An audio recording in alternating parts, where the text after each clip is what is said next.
You had to hold this motherfucker. Yeah.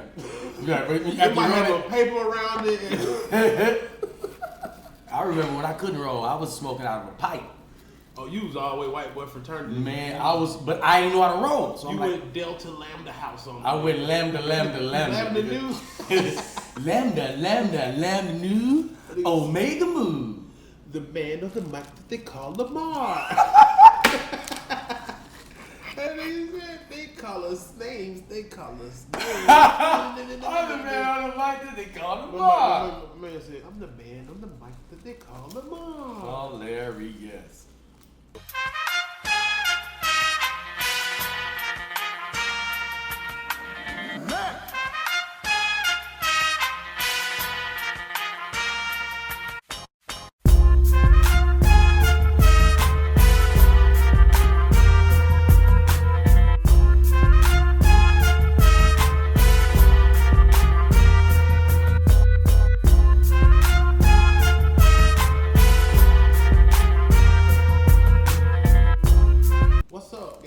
What you been up to, bro? I like how you weather your storm, though. And the good part is, grown people can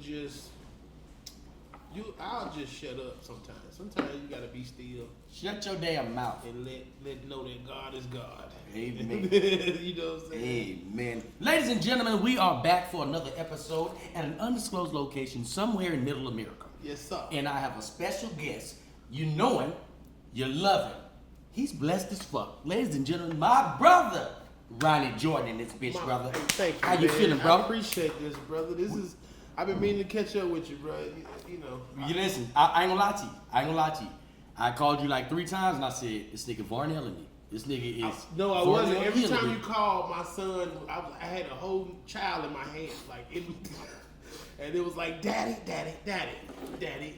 I'm at the daddy age, and they know I'm about to leave at some point, so they try. How old are your sons? My baby 5, that's Clarky, and Campbell is 7. And Campbell's in summer school right now, and he's enjoying himself. He loves summer school. Now you were talking about your sons not being in any combat sports.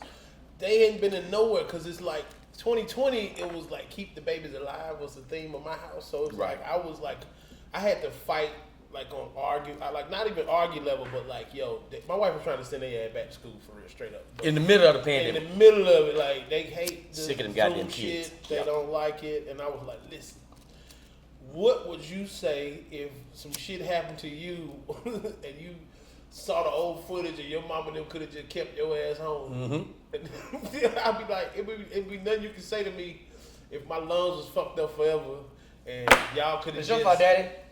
Hey, Daddy, why y'all ain't just keep me home? That's what I say to my homeboys who kind of, like, sometimes niggas will ghost on their kids just because the baby mama tripping or whatever. Ain't got shit to do with that. And then it's like, I'm like, I get that, but what about if you was that kid and then you look back like, my nigga, you ain't try hard enough. Yeah. Like, y'all niggas go harder on the sneaker app than y'all go for y'all kids, you know what I'm saying? Yeah, man. When a nigga wants some shoes, they go all out.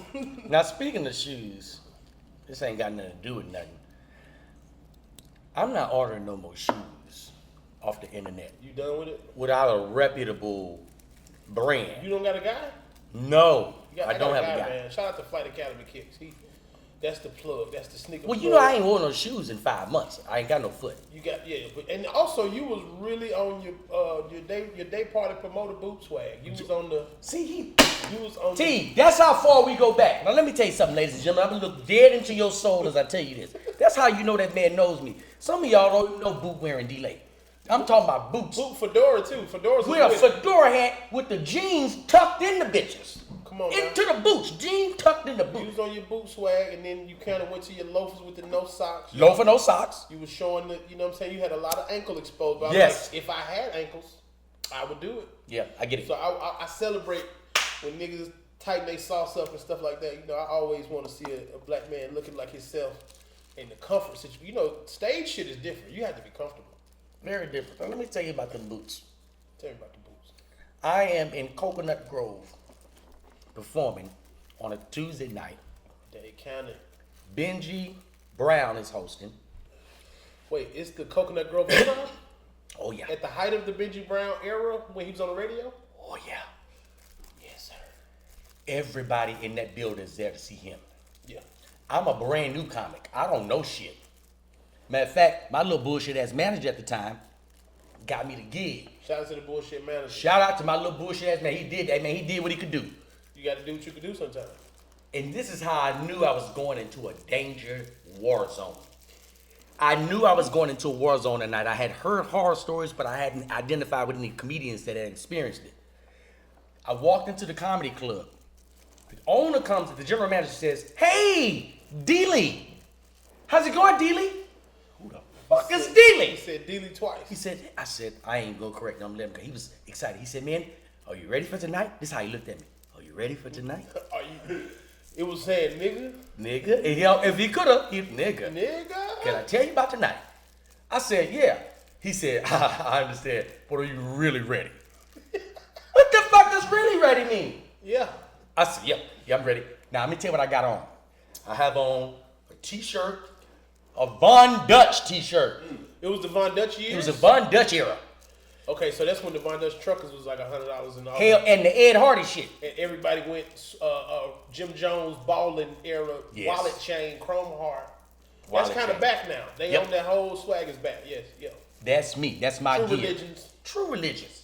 But I got on some jeans, some blue jeans, and I have on some real cowboy boots. Not the kind of shit you pick up from Ross. I'm talking about some real, you gotta go to a country western boot store to get these bitches. You got them Ashley Schaefer's on. That man know his foot gear. He knows his foot gear. Ronnie, I go into this spot and Benji is up first. Yeah, he was hosting. And he's hosting. I am featuring For who? a nigga. It don't even matter at that point. It don't even matter. I'm featuring for a nigga. And he's not like a known headliner, but he's groomed. He looks like a headliner because he's got on an olive green suit. He's a black guy, heavy set black guy, but he's got like a little chain on. He's got rings on his finger. He's got like some Stacey Adams on. Not the outfit for this crowd. At all. This is a hip hop crowd. This ain't even a hip hop crowd. This is take it to the house, slip and slide. You're right. All them niggas from the Poker Bean Projects with Yes. a bag. Everybody with a bag. It's like a Peas Party from QC now. It would be the equivalent of that, but every week. So everybody with money was gonna be in there. Adrian James gonna be in there. Dolphin players. All the players. Miami Heat. Luke. Everybody. The Marlins. Everybody's in this bitch. Flow Rider always used to show up. And Rico Love used to be in there too. Benji Brown is on stage tearing this bitch down. Did they have the Bentleys and the Rolls Royces right there Right in front? by the club. And you're not even supposed to drive a car up there. It's like a promenade. It's like a pavilion, and it's a garage that go down. But they got the exotic shit up here. I know exactly where you was at. That's exactly what's going on. Benji's on stage. He's hosting. He's destroying this goddamn clip. He's destroying. I'm like, God damn. Kiki. This is what he was making up. Kiki, he And gonna he kill was on you, the radio Kiki. in the morning there too. So He's a star there. So he says, "All right, y'all ready to keep the show rolling?" They're like, "Yeah." Hey man, coming to the stage. This dude need no introduction. He's like,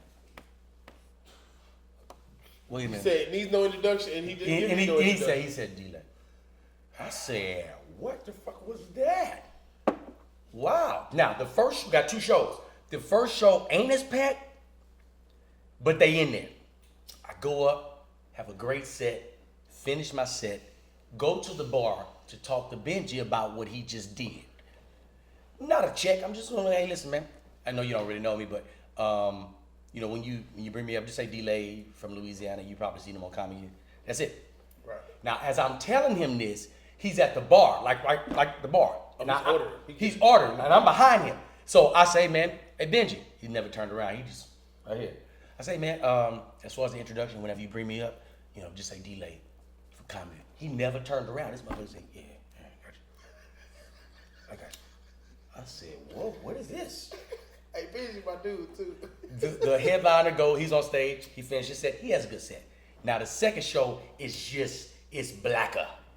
You know what I mean? It's blacker. It's a late night crowd. It's late. And I never seen this in a comedy club. They had bottles on the table. They was popping bottles in this bitch. Yeah. Like I said, "Oh shit." So Benji goes up. killing again. He do about 35 minutes up top. And he be doing new shit. Killing! He be doing. He's killing. This nigga's destroying this goddamn building. He finishes up. He said, man, y'all had a good time. Y'all ready to keep the show rolling? They was like, yeah. They on fire, Ronnie. They on fire. Y'all ready to keep the show rolling? So, yeah. Before I bring up the next comedian, man, I just want to let everybody know that, I don't know if y'all heard, but one of the twins died. Yeah, one of the twins died, man. He fought that long battle for a long period of time, and, it's just, it's hard on the family. And y'all just keep the family in prayers. By the way, guys, the funeral is going to be held next week. Make sure you guys, show y'all support, man. You can send the flowers to the family, and they'll give you an address. We'll get to you guys later. All right, with that said, man, y'all ready to have a good time? Nigga, no! They're not ready to have a good time. What happened to Twin? Hey, Twin them died. What happened? What happened to the other twin? How he doing? Was he a feature at the last? What is going on? T, what is happening? Hey, rest in peace, Twin, because I be down in Miami, and that was one of them rooms I used to get busy in. I'm tripping. So he said, all right, we're going to keep the show rolling, man. Coming to the stage, man. Need no introduction. DLai. I said, this son of a bitch did it again. He did it again. Did it again. Now, that improv, the green room at this particular improv is right. It's on stage. On stage. The stage looks like it looks like the stoop on Crooklyn. It looks like it's like a guardrail. I don't even think they got the Coconut Grove ain't open no more, but it looks like a back door to a house. Yes, and you walk out. I come out there, and I remember telling the DJ, he was like, man, what you want to come out to? I said, man, whatever they know. Play the hottest shit they know. When he introduced me, people started getting up and moving around like I wasn't coming to perform. He just said I was coming to perform. So the music is playing, and people are up shaking hands and motherfucking toasting and just acting like I ain't on stage.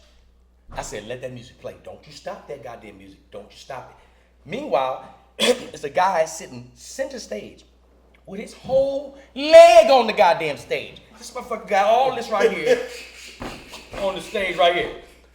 Having a whole vibe. It's a vibe. He vibed out on chilling. You. So the music is playing. I was like, I gotta figure this out. And he's a big muscular nigga. He big. And I'm out there and I got these boots on and they tucked in. The jeans are tucked in. So the crowd is looking at me like this nigga tripping. Meanwhile, my man feet still on the stage. So I said, cut the music. Hey, my man, you big nigga up front with your foot on the table. And nigga never moved it. He kept it up there. With your foot on the stage. He leans his head to the side like, yeah, the foot is on the stage. Nigga, what? I say, man, this is what we're gonna do. Now at this time, everybody in the crowd has stopped. And they are watching this. Because clearly they know this dude, and I don't know who the fuck he is. I was about to say, I need to know who he is now. Cause I don't know who this dude is. I still don't know who this guy is. I say, man, this is what we're going to do, Playboy. This is how we're going to do this. That foot that's on the stage, while I'm performing, this is how we're going to handle this, Playboy. Shh, listen up, everybody. This is how we're going to do this. While I'm on stage, what you going to do is keep your motherfucking foot on this stage. And if you take it off, we're going to have a motherfucking problem. Crowd. Fall out. So, ladies and gentlemen, that is how you address a thug. Bam. I go through my set. I'm killing. Right. Killing. Yeah, yeah. Hey, man, DLai, Benji comes on stage. He looks at the audience and says, really? Y'all letting new niggas make it? Y'all letting new niggas make it, huh? I said, oh, shit, what the fuck? So, he goes up. He does like another 15 minutes. Now, the headliner has got to come up. The nigga in the olive suit. I walked to the back. I said, hey, my man, just giving you a heads up. Crowd rowdy. Crowd really, really rowdy. Just be careful. Now, this nigga is shitting on me, too. He won't even look at me. He's fixing his clothes in the mirror. He said, hey, brother, I've been around crowds before, brother. Ain't nothing to it but to do it, brother. You just got to stay professional and handle the crowd. I've been doing this 17 years, my brother. I'm sure the lady's going to recognize that, and I'm going to just get to it. I said, all right. Okay, I hope so. Coming to the stage, and nigga Benji said, hey man, coming to the stage, headliner or not, if the nigga ain't bringing it, y'all know what to do, give it up for such and such. Nigga comes out, he's one of them mic comedians where he leave the mic in the stand, and he just talks right here, right? He put that mic in the stand, he cut the music right away, as soon as he walked on stage. He said, cut. I heard a girl say, Ooh, shit. So what is he? So, how's everybody doing tonight? Fuck you! Off the rip. How y'all doing tonight? Fuck you. Who said that? Nigga said, I said that. You know, most niggas, hecklers gonna tuck their head. That nigga said, I said that. I said it. He said, brother, this ain't what you want, brother. Let me just go on with my show, brother. I'm feeling good. I got a nice suit on. And dude said, it's a bullshit ass suit. Nigga told me he had a bullshit ass suit on. He said, nah, brother, this is a very nice suit, and ladies happen to love a man in a suit. A girl said, not that suit. I said, oh shit, they on his ass. So he said, so it's not going down. listen, he hasn't even gotten into his set. The nigga that started off with the fuck you, he said, hey man, get this whack ass nigga off the stage. He said, nah, brother, I'm gonna go and do my show. He said, nah, boo, boo. He said, brother, you can't boo me. Boo, boo. You can't tell a nigga that he can't boo you as he's booing you. He did. He boos this nigga. They boo him clean off the stage, right? But he's not leaving. He ain't taking the boot. He said, listen, man, let me just go and get, now the booze are spreading. Let me go and get into my set. Nah, bro, you can't get into your set. Yeah, you gotta go. He said, hey, man, get your whack guys off stage, nigga, we'll kill you. He said, all right, everybody, that's my time, y'all, good night. This nigga get off stage. Now, I run out the green room because I don't want to be in the green room when he come in there. I don't want to see your face because I warned your bitch ass anyway. It's a lot. It's a lot to see somebody after they. I'm at the bar, right? I'm trying not because I know he's looking for me. I see him get up and turn the corner. He walk fast and he comes sit right next to me. Hey man, did you see that stuff out there? I said, yeah, I saw it. He talking about killing folks and whatnot. Now we here to make people laugh and uplift people. I said, yeah. Did he say anything to you on stage? I said, no, he ain't say shit to me. We friends. Me and that nigga is friends. Was the killing dude the foot on the stage guy? Man, no, that was a whole nother nigga. They killers all through this bitch, Ronnie. Hey man, when I tell you, shout out to Benji Brown. When I tell you that was one of the first places that I knew I was funny at in Miami. Because Miami is like Atlanta in the sense of like the culture and what's going on. Like I used to be in Uptown and you might see the whole BMF in that bitch. And they might have a dog with them. So what? you Stop. I'm just embellishing. Oh, I'm about to say, God damn. Because I heard the niggas brought an elephant in the club. Like had a whole circus. Well, I think it was Big Meech's party and he had like a Coming to America theme with real elephants and shit in the club and all that. Where you buy an elephant? Where you rent an elephant from? Them niggas had all the money at one time. They in the club while you performing.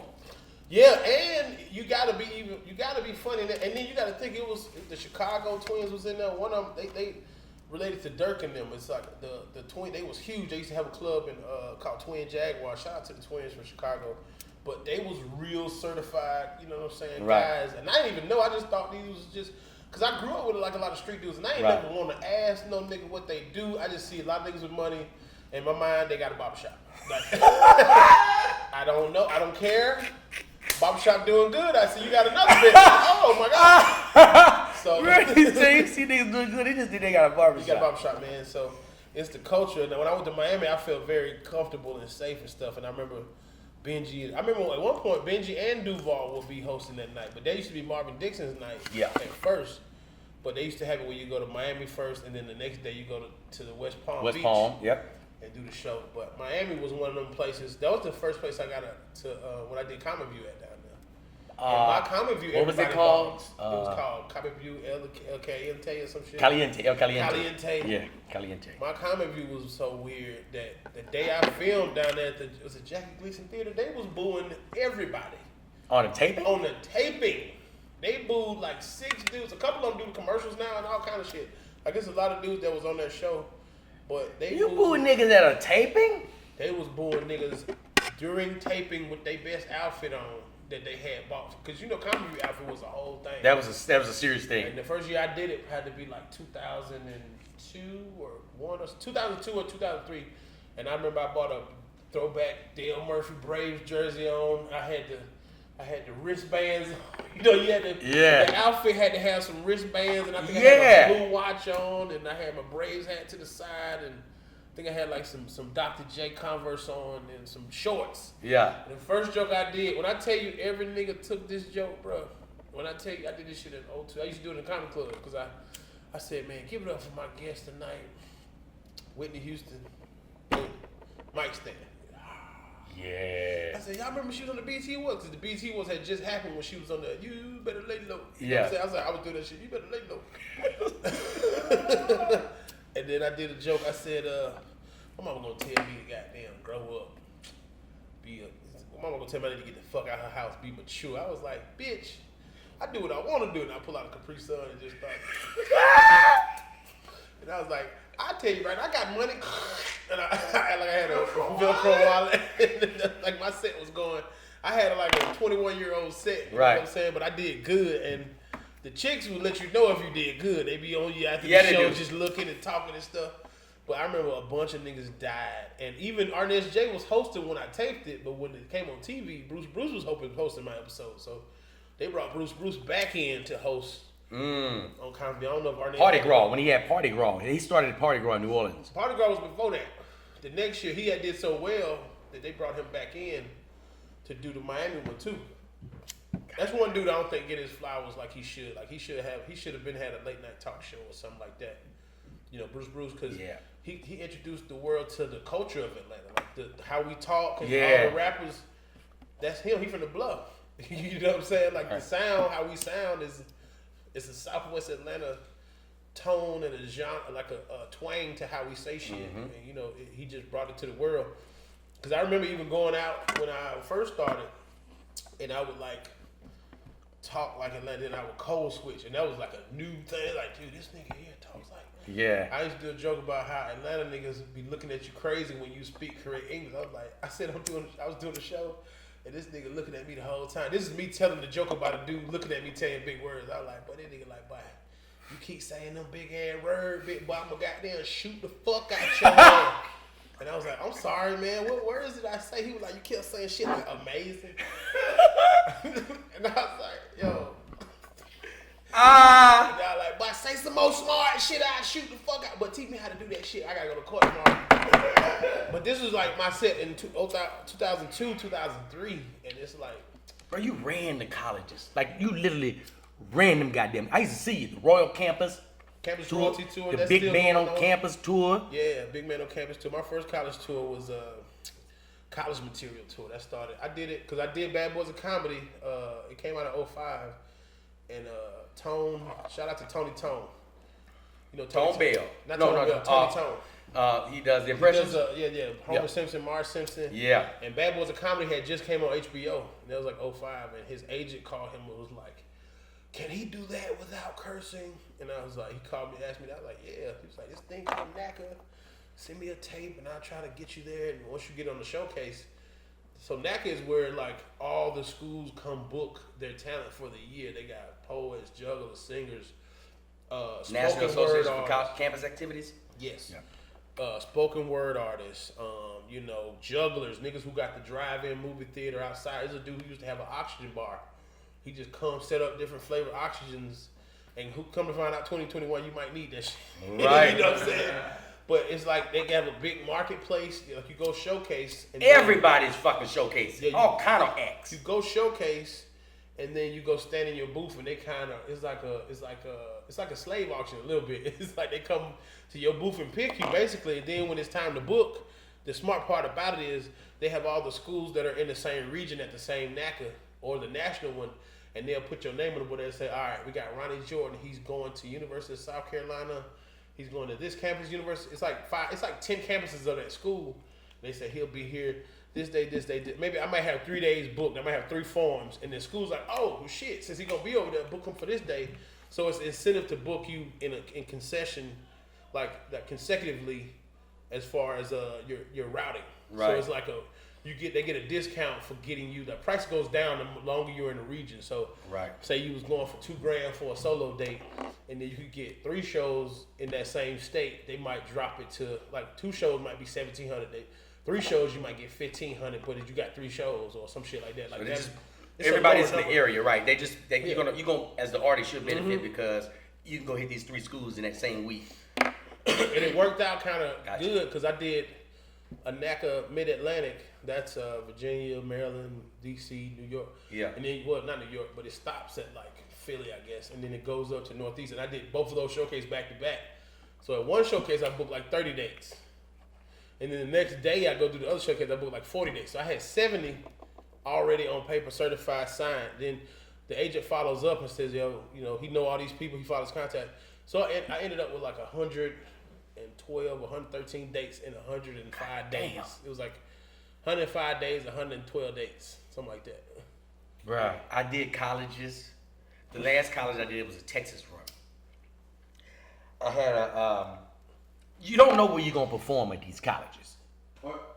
You do not know. You don't. Flowers. He got the NACA award. Oh, yeah. I'm sorry. I just got a Legends Award this year, 2021. Come on now. NACA Legends Award. Come on. Flowers. I got to get myself flowers. I had to. Bruh, congratulations. Yeah, it's kind of like the Hall of Fame, but I ain't famous enough. They can't say that I'm not famous. So shout out to, I forgot the young lady's name who, she been pushing for me for Hall of Fame for years. Cause I'm the only black dude that was kind of cranking out of that level. I think Nate Jackson kind of cranks out of that level too, but I did it first. But Nate killed him. Nate he connected on social media. Then he brought his whole vibe is like energy, and he can sing and shit. Mm-hmm. And when he went to NACA and wore that, but I came back and told niggas what to do. Like when I first got out, like my nigga, they got this shit with all the shows. All you gotta do is send a tape in and just don't cuss on the tape, and then. Right. But niggas like, man, I gotta say what I want to say. I like, but you don't understand. They pay thousands of dollars. Right. And it's like, always on time. Thousands. They got thousands. Yo, I'm like, niggas looking at. I'm trying to tell niggas, I got like 6 uncashed checks in my pocket, like uncashed checks. Yeah, I'm looking like, yo, I'm trying to tell y'all boys, they up there. Let me tell you what happened to me my last college I performed at. I did a run in Texas. It was like Dallas. It was like Arlington. It was like, I forgot the spots I hit. Right. And again, you don't know where you're going to perform. I'm used to performing on stage. You may not be performing on a stage and everything. I'm in a cafeteria. Oh, yeah, I get plenty of them. The daytime shows are usually daytime shows at community colleges. Yeah, I'm in there. The nooners, where they don't even know you're coming and you got to go find the microphone. Them people didn't have no idea that I was going to be on their campus. Mm-hmm. I'm doing my shit. This is how lady said. She says, "You ready?" I said, "Yeah, just take me to the venue." She was like, "What do you mean the venue?" I said, "Where I'm gonna be performing." She said, "Oh, it's right here." Huh? I said, "We're in the cafeteria." She said, "Yeah, I know." Yeah, they be looking like, "What do you mean?" I said, "What? I need a microphone." She said, "Oh, you do?" "Oh, I do." "Yeah, I need a goddamn mic." So they go find me a microphone, and it's a bullshitter. Oh yeah, it kind of goes over the system. Over like the PA system. Like the drive-through. Yeah, it don't sound like no real audio. So I said, you know what, man, let's just have fun. So I'm just doing crowd work, because people walking past me. Because people are coming in and out. Going in and out. So as I'm getting into a nice little rhythm, because people are all around me. I get a nice little rhythm going on. Here comes the goddamn Pepsi man. He got a fucking dolly full of shit. He comes in, and in the middle of my act, he see me. So I said, "How you doing, my man?" "How you doing?" He's feeling the machine. I said, "Hey man, you just got." He said, "Brother, I got a job to do." I'm like, this is in the middle of my fucking. I got kids, sir. What the fuck are you doing? This man finished stocking that shit, went to the back and got the rest of the Sprites, and came back and put the Sprites. I said, I'm not gonna be able to do this shit much longer. Bro, I did one school. See, a lot of times you don't know, and then the crazy part about doing that many shows in a row is, one school you get there, it's a theater. They've been promoting. Yeah. These niggas, one time, a lot of the schools, like, they go to, they have ed sessions at the NACA to kind of like, it's like the agents teach the kids stuff, like how to promote. Because a lot of those kids that book you become managers, agents, they want to do that. So they kind of teach them how to promote artists and stuff like that. And my agent was really good at doing those ed sessions. She would use me, my acting, my brand as a way to promote. Like one time she made a big ass, I used to have this Jordan Jumpman that was my body. And she made a big ass t-shirt that was this big. It's like she sold a t-shirt that was this big and had the Jordan Jumpman. And she made a big ass hanger and put it in the booth. And then one year they didn't pick me. She was like, just come to they have where you can win a spot for the showcase. Dude, she said, buy some Dre Beat headphones. And fucking, we're gonna do a raffle. And they just tell them they gotta vote for on site and just let them come sign the shirt. It was like, oh my God, they was taking pictures with the shirt. They was happy to see me. And we gave away the headphones, but we were just trying to get them to vote for on site because kids don't vote for the on site act to win. And then I won it and got some dates out of that type of shit. So they will be promoting, like some schools will promote, they'll have the show information on a honey bun. Ronnie Jordan's gonna be in the goddamn, they will give out honey buns with my little Jumpman on it and the information for the show, and everybody's like wondering what the fuck. So I would do the joke at the end, but it would be like one show would be like that, 2,000 kids, University of Maine. Yeah. They never seen me, but they just happy for comedy. Then you go to the next school, and it's in the coffee shop at the student center, and the Starbucks is still open. Yeah.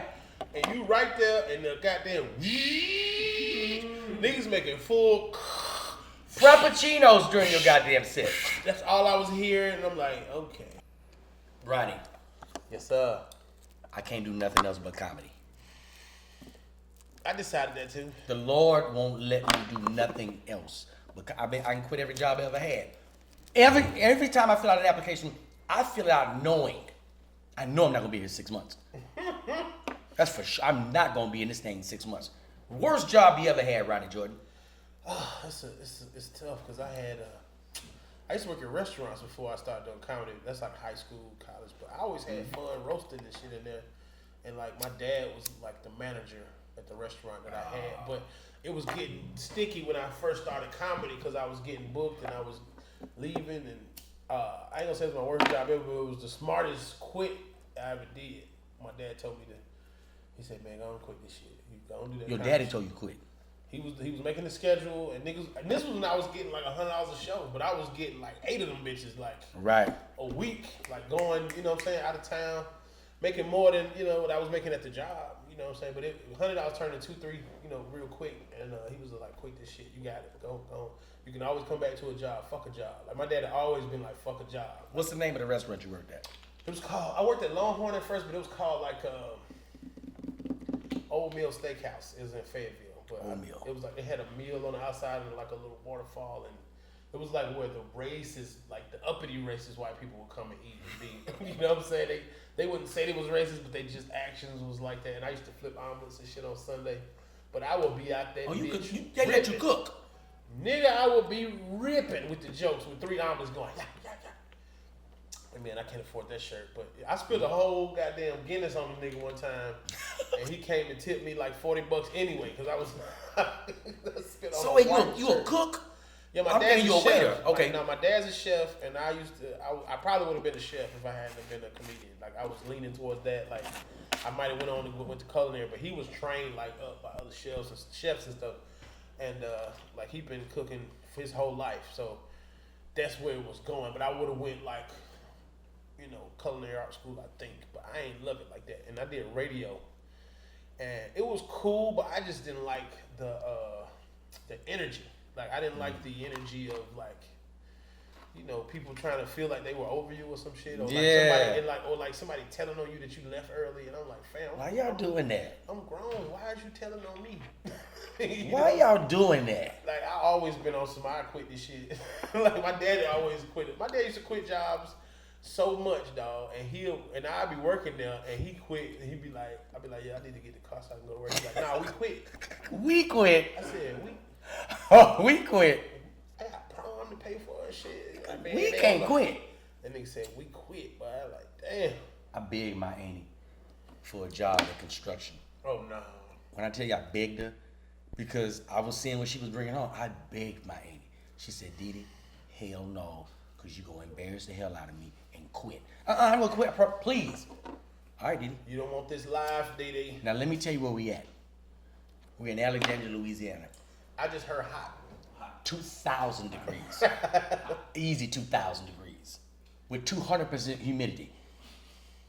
People don't know what humidity is. Humidity is it's already hot, and just imagine a hot, wet blanket over you and a big lady holding you in the blanket. Oh my, that's the perfect description. That's how hot humidity in a southern state is. And we on a construction site, which means no trees.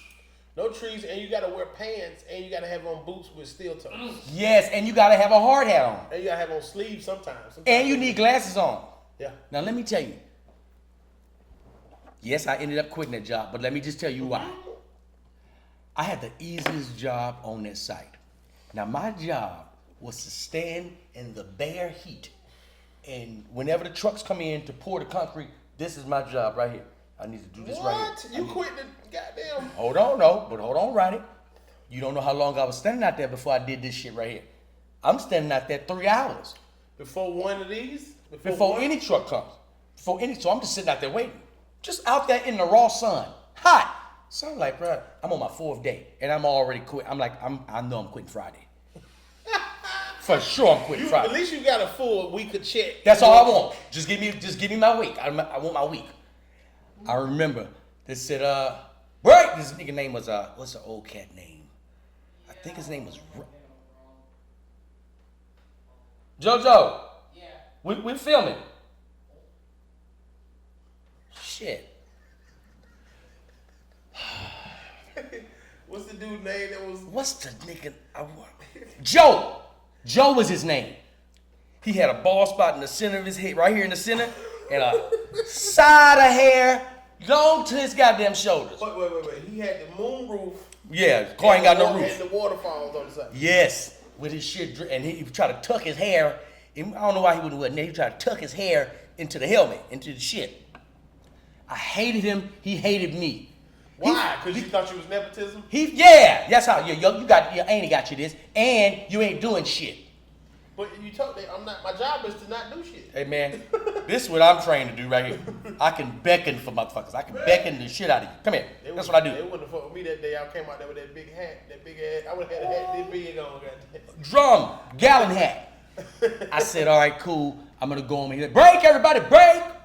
We go to the break, and everybody would huddle around his truck because his truck, he would lay out the water the and gate, shit. and he would put the cooler, the orange cooler, on the truck, and everybody, and I'm in the back of the goddamn line, so everybody getting their little the little cone cups. Bam, everybody get their cup. By the time I get there, it's the shit is barely coming out, so it's like I get half of a cup. So I taste it, and I was like, hey man, I yell it out like this. Who put fish in the water? So I open up the cooler. In the cooler is ice and motherfucking 3 garfishes in that bitch. I pull it out the bag. I say, hey man, whose fish is this? Put my goddamn fish back. Joe, put my goddamn fish back. I said, hey man, you can't have this shit like that. Hey man, put my goddamn... If you allergic to fish, you're fucked. He just gave everybody fish juice. Everybody drank fish juice. That's not conditional work, brother. You was supposed to say something about this. I said, I'm going to Kentucky Fried Chicken. I'll never forget, Oprah was giving out free chicken. Remember when Oprah was giving out the chicken? Yeah, then when I knew she was working with white people. You get like free chicken, Oprah. I went got my chicken, and I remember as I was ordering, I quit. Hold on, you quit at lunch? I quit at KFC when I was ordering. Because you felt the AC on you. Oh, it felt too good to go back out there. It felt too good to go back out there. Let me tell you something. I stayed there because I could see the sight. I'm at the Kentucky Fried Chicken with a 4-piece taking my time. I'm breaking forever. I'm never going back. I'm looking over there, and the trucks are starting to come the fuck in. They're piled up. They piled the fuck up. Waiting for somebody to, you thought I wasn't fucking important now. This shit here is very important. You just may remember a job I didn't like, but it wasn't bad. I was I transferred schools because I had a situation in Fort Valley. Before the next semester, I was at home. So this is like freshman year of college. I only went to college probably like 3 or 4 months, and then some shit happened. What school you? Fort Valley. Some incident happened down there. Niggas broke in our room. Me and my boy Viss. It was a big ass fight and shit. Anyway, my daddy was like, "You can stay down there. I'll get you a pistol. Fuck them niggas." You know what I'm saying? my daddy was like, "Fuck them niggas," and they just wanted me to be safe. So I came home. I worked at Fort Gillem at the commissary, bagging groceries. But I was killing. If you got any personality, but them people at the military base go shopping and they want somebody to take their bags out. I was making probably $80 a day, like $70 a day on a slow day. Is it hot? It was hot and it was summer. No, it was like wintertime. But I'm fighting for like outs on groceries with grown ass men and grown women. They paying mortgages off of bagging groceries, and it's a waiting list to even get in there. So my mom was a police officer, and her friend got me on over there. And them, when they know I don't know how they always know who got you on, but niggas know how you got up there. They know how you got up there. And it was like, I wasn't even on no shit. I was just being cool with niggas. And I was just like, niggas like, yeah, you a rookie. I'm like, nigga, I don't care if I'm a rookie at the grocery bagging job. I don't give a fuck about this shit. I'm like 18, like just looking at these niggas like, what are you talking about? But a lot of them niggas was making like a couple thousand a week because they were coming in double, be up there all day, all night, like staying and shit. Like it was niggas making like that. And then I only think they was claiming it. It was at the military base and shit like that. Yeah. So it was. I started comedy not too long after that, and I just remember. Like I don't want to do this. You know what you don't want to do. Hey man, that pandemic done turned my hustle all the way up. Shout out to everybody who kind of like made me get my Blessed AF brand all the way together. Like, Oh, it's popping. Like It's I definitely had popping. them already. I think my first hat I did in like 2007 or 5. One of them I did a hat on my own. I had the dollar signs on the Blessed AF, and when I started, I was doing a joke first, and then I only put it on tape on that Kevin Hart special that we both did together on the LOL network, and people been wearing the shit. Like Shed was a big contributor of my brand kind of picking up. Like he would wear the hoodie on Rodeo Drive, and they would snap him like the Jasmine brand. Shout out to them and Shade Room. They would catch him out with my shit on. Dope. He be kicking it with DL. He got it on. You know what I'm saying? The T-shirt. Like I sent him a bunch of shit. And Anthony Anderson will wear that shit all the time. I'm in your weed. Yeah, go for it.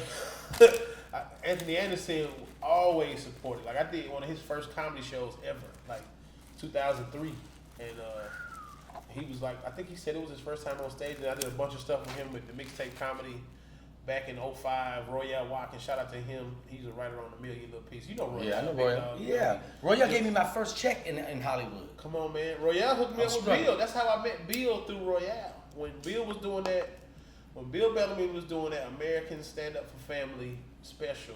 I was on it. I got $3,000 US. That was the most I'd ever gotten paid at that time. I was so goddamn happy. I thank Royale. You know why I thanked him? I was married at that time and I had $2 in my account. Yeah, that's what's up. And and some Royale change. gave me. He said, "I'm taking some in Atlanta.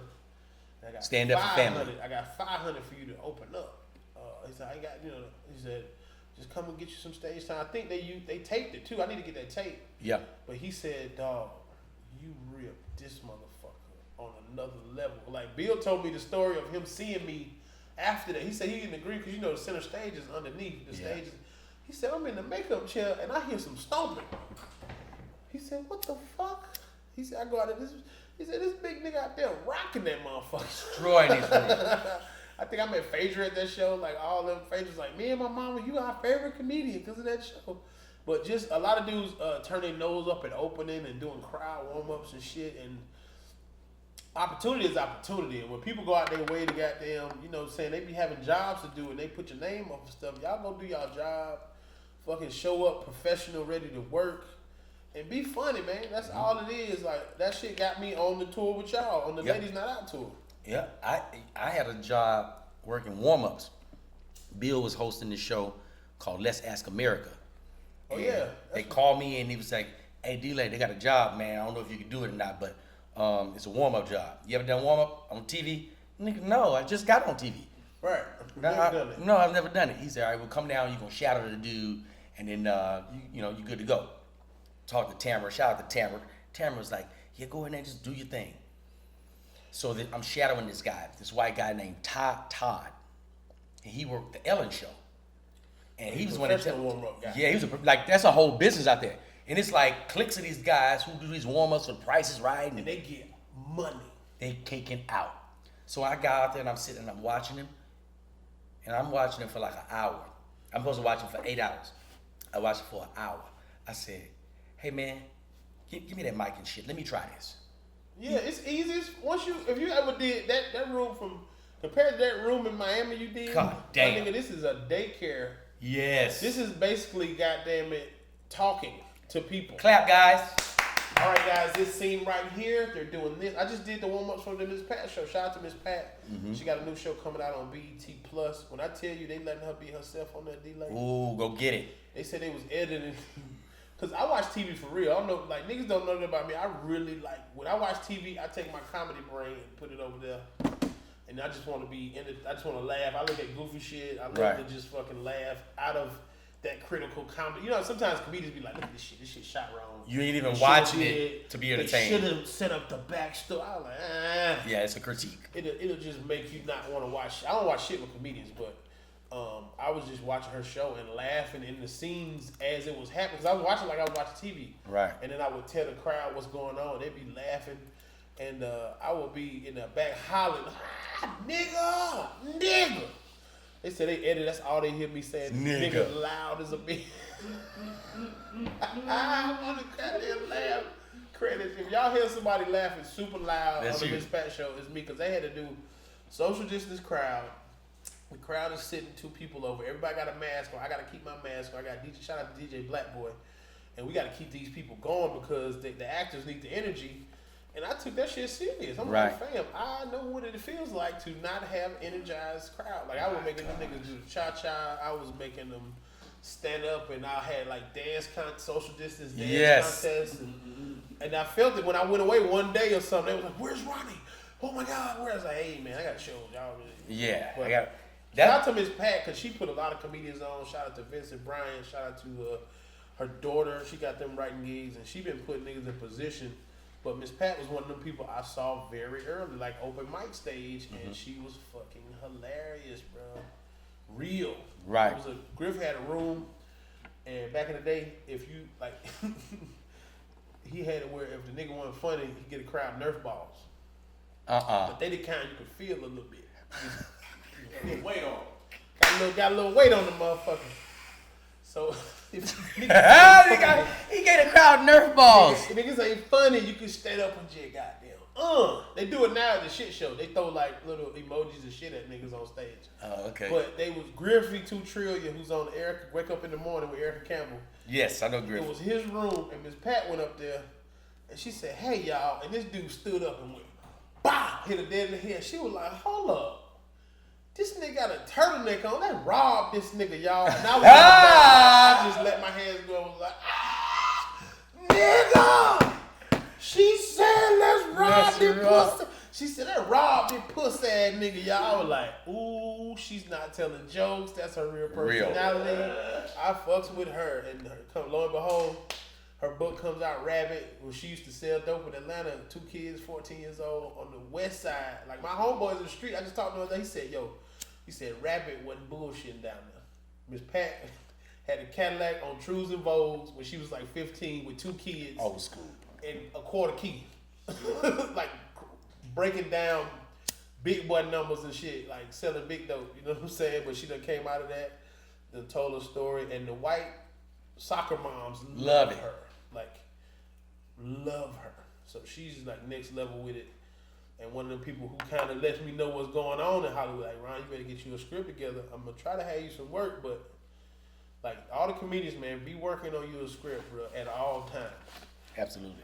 Even if you can't type good like myself, find a nigga who like that shit. It's a nigga who love that shit you don't like to do, and you just smoke and go talk, man, and get that shit in script format and get it done, man. Just don't talk about that shit no more. Just do that shit. Like, I just feel like we talk about getting ready so goddamn much. Mm-hmm.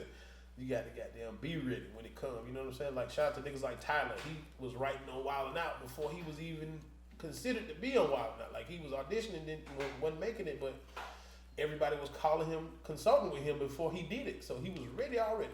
So I hate auditions. I never got any audition I ever did. I auditioned for American Gangster one time, nigga. What role? I don't fucking know. I forgot. But I know it was American. It was a Denzel movie, and come to find out it was American Gangster. And I had to do a self-tape.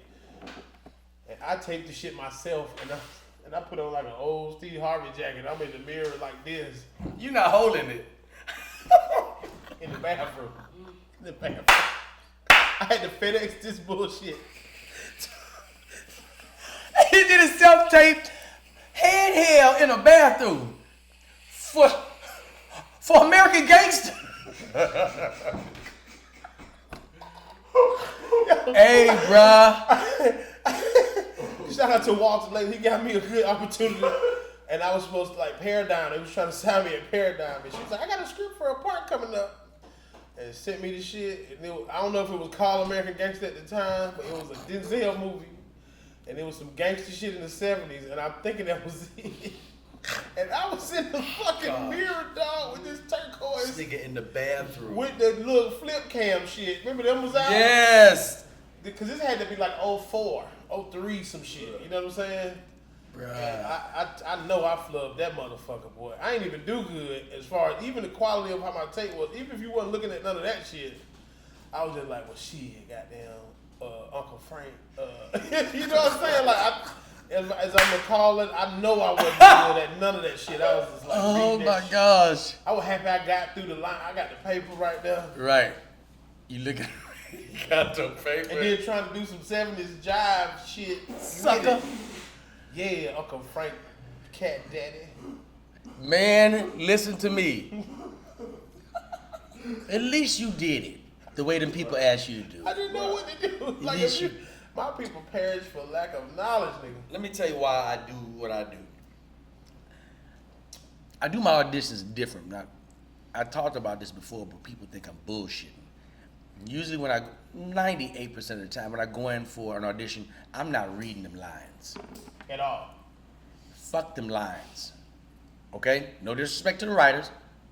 They don't even know the people casting who they want, so I might as well go in there and be. And a lot of times they do know who they want, and they have to go through the motions All the shit anyway. of the audition because that's protocol. A lot of times they already got the nigga.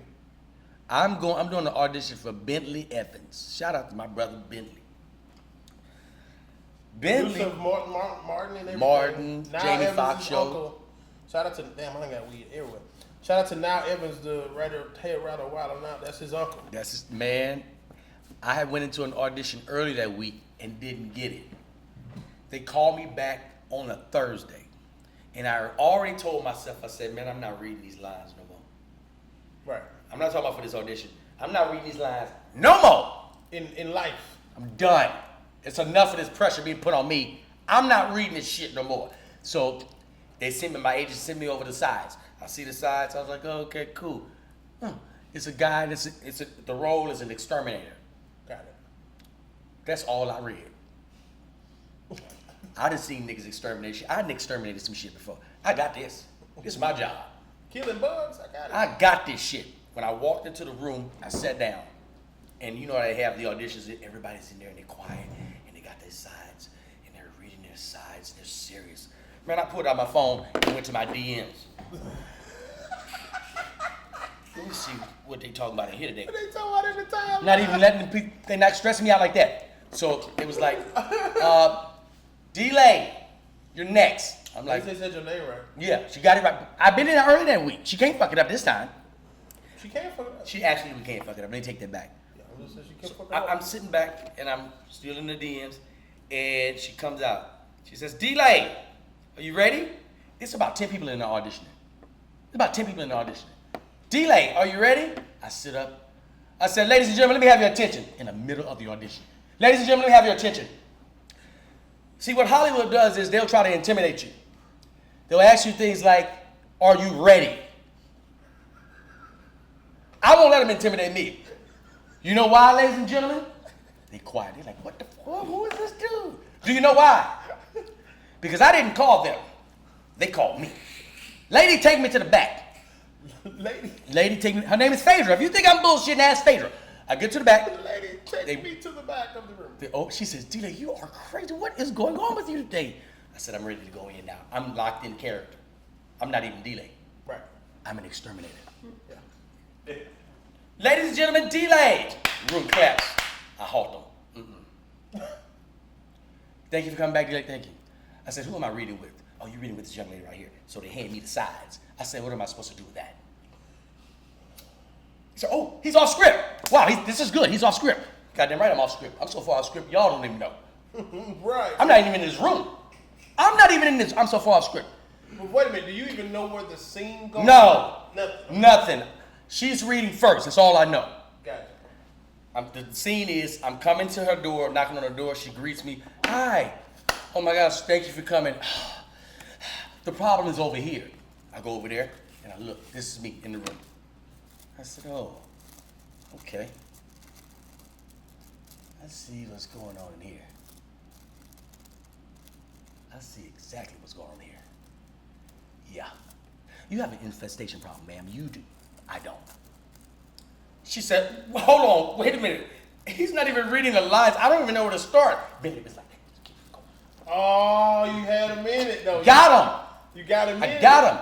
I said, listen, here's the deal, people. if you're gonna eat food, put it on a plate. That's why you got roaches. Whole room fall out. Oh my gosh, thank you, DLai. I said, listen, ladies and gentlemen, here's the deal. I'm gonna walk out this door behind me. Don't call me, I'll call you. And walked out the goddamn room. Swear to God, ask Billy if you think I'm lying. Went to my car, fired up a joint. Fired up a joint. She said, don't call me, motherfucker, I'm gonna call you. I told Hollywood I'll call you. Don't you call me. Somebody had to do it. They put too much on us, man. They put too much. So no, I will not. I will not let you put that pressure on me to read these lines. And guess what? They called me when I got in the car, fired up the joint, phone rang. I seen it. Hello? Oh my gosh, DLai, listen. Wow, really loved you. Look, you're not gonna get that part. Don't matter. But we got another part for you. Come on, somebody. And booked it. And goddamn booked it. Is that the new show he's doing on In the cut. Oh, that's the barbershop joint. The barbershop. Okay, with Omar Gooding. Yes, in Shout the out cut. to Omar Gooding. He got some good music that niggas did not know. Music? Hugo can rap, yes. Oh, I didn't know that. Omar Gooding got music, bro. My homeboy Focus, shout out to Focus, he be with Dr. Dre. Him and Omar was making a bunch of shit when they was in Atlanta. Man, I got ties. You in the city. You deep in the streets in the city. I'm deep in every hood. I got a nigga. I can go get I can land in the city, get me a 38 and a 3.5. God damn, in an hour. In about an hour. And you said you're gonna take me to some of these places too. I'm gonna run you around Atlanta, man. We're gonna get it's a couple spots like the Triton Yards is a dope ass spot. It's in my old neighborhood. It's walking distance. The Triton Yard. The Triton Yards. It's a place where the food trucks are, and they have a place called Skilled Cheese. It's a grilled cheese spot, like a gourmet grilled cheese spot, and they got like dope. They got 5 cheeses on the grilled cheese, or they got Top 3 places to eat in Atlanta. You're gonna have to go a couple places just for nostalgia's sake and just for grand purposes. You gotta go to Slutty Vegan, just cause it's good and it's all the cap. It's all that cap you were talking about. Like if you don't fuck with vegan food, that burger is a good ass burger and the fries hidden. Gotta go to Slutty Vegan. You got to go to Busy Bees. You gotta go to Busy Bees. You gotta go to the Beautiful. My mom used to work at the Beautiful back in the day. That's a historic Atlanta spot. You know what I'm saying? Pascal's is okay, but it ain't as good as it used to be. It's kind of like a breakfast diner spot. Shit. Dad, what you think? What's another spot, man? I'm kind of like, cause my dad was a chef. I ain't go out to a lot of places. Right now, nigga, you talking about Mr. Everything. Mr. Everything will be. That's a good spot. Yeah, but Heard of that. you gotta eat at Magic City too. You have to go to Magic City, get some lemon pepper wet. And you have to listen to Future. You haven't heard Future yet In the strip club. You've heard it in Magic City where he be at when he making up that shit. And you gotta eat and have some good weed with you, and the girl got to be right there. Future sounds totally different. You can smoke in the club? Yeah, Gotcha. depends on who you know what I mean? Gotcha. And most clubs in Atlanta, you can kind of goddamn shoot somebody $40, $30, $20. And ain't nobody tripping. Sometimes the police be like, man, let me hit the gas, boy. Gotcha. Ladies and gentlemen, listen. This has been a fabulous episode. Ronnie, I want you to hang around. We're going to do some Patreon shit for the people, too. We'll do some Patreon shit I for fuck the with people. Patron, man. Hey, There we look. go. There we go. Shout out to the Patronies, man. Shout out to y'all, because y'all keep a nigga lights on. I ain't started my Patron page. I love kinda them. feel like I should. You absolutely should. And we can start it right now. We can start it today. We're going to start it right here with D. This is my first Patron entry. Yeah. What should I call my Patron, bro? I would call him. Because I do the Blessed AF show, but I can take it off of IG Live and put it on the Patron. You absolutely can. We can do the Blessed. I got the rundown, too. I got my show, Ronnie George's Rundown, produced by .net. God damn it. AKA Teague. He also does More Than Culture. It don't matter. We'll figure out a name. You know what I'm saying? On Patron. You goddamn right. We'll figure it out. And we're going to tell y'all in this episode that we're about to take over on Patreon. Ronnie? Man, love you, bro. Bro, Hey, you man, go ahead. You about to drop some jewel? I just want to tell these people to go to official Blessed AF. Goddamn right, tell 'em. And get this trucker hat right here, y'all. If y'all want to keep some black babies fed, this hat right here been paying my bills the whole pandemic and all the Blessed AF. We going back to basics on the original. I got the OG Blessed AF. And if you got somebody that's super saved in your family, tell them it stands for blessed and favored, blessed and fortunate, blessed and fearless. It's user based. I put 2 letters on the shirt. Whatever's in your dirty ass mind, goes behind these letters. And I also have my selfie line of these exact shirts, but I got it in reverse so you can see it in the mirror so you can know you blessed as fuck. Sometimes somebody shit on the shirt ain't for everybody else, it be for you. Ooh. You know what I'm saying? You got to look in the mirror and know, hey man, I'm breathing. That's how I live my whole life. Is like every time I'm awake, I'm blessed. You know what I'm saying? It's like I'm blessed as fuck. Like you are. It's some niggas who was alive yesterday. They not alive today. Woke up dead as fuck. They woke up so dead, Right. bro. So I just appreciate every day, and I appreciate everybody. I appreciate my friends for kind of like pulling my coattail to certain shit, and giving me the information, man. Share the information with everybody too, man. That's how we gonna kind of come up as a people. If we keep sharing information, man, don't hoard the information because it ain't gonna help nobody. Goddamn right. Goddamn right. All right, y'all. We'll see y'all next time.